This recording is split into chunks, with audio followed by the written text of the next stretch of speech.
السلام علیکم ورحمۃ اللہ وبرکاتہ۔ دوستو اور عزیز ساتھیوں، میں آپ کو حضرت مولانا منظور نعمانی صاحب رحمۃ اللہ علیہ ان کا ملفوظ سنانے جا رہا ہوں۔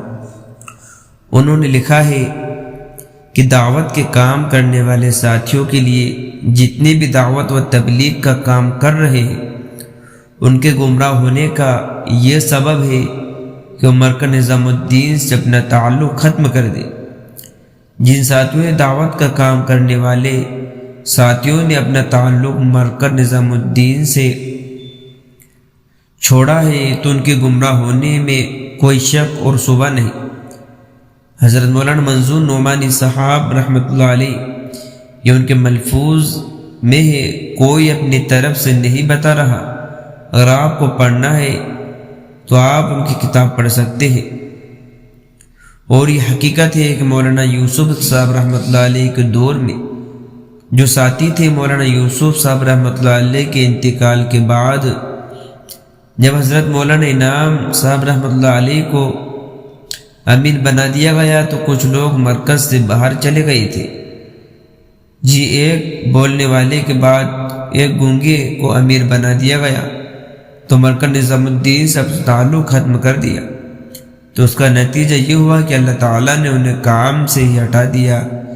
ایسے ہی حضرت مولانا صاحب کے دور میں ہوا۔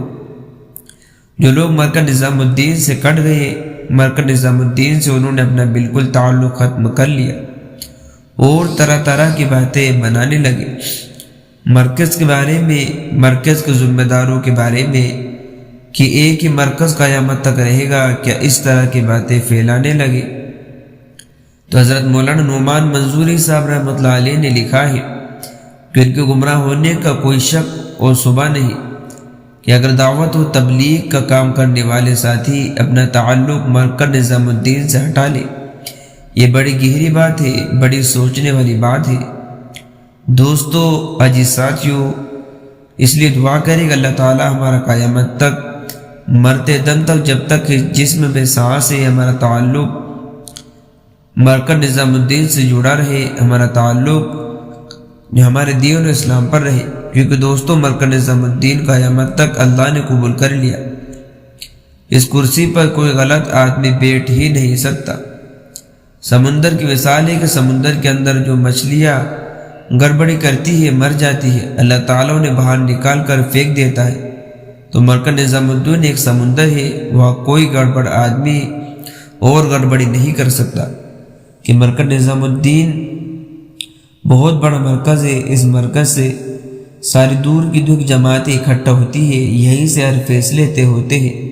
وہ یہ دعوت و تبلیغ کا کام بھی یہی اصل چیز ہے، اور اس کا یہی حکم ہے کہ ساری جگہ پہ جا کر سارے لوگوں کی زندگیوں میں کس طریقے سے دین آ جائے، یہی دعوت و تبلیغ کا مشن ہے۔ آپ اس ویڈیو کا آگے بھی شیئر کر دیجئے۔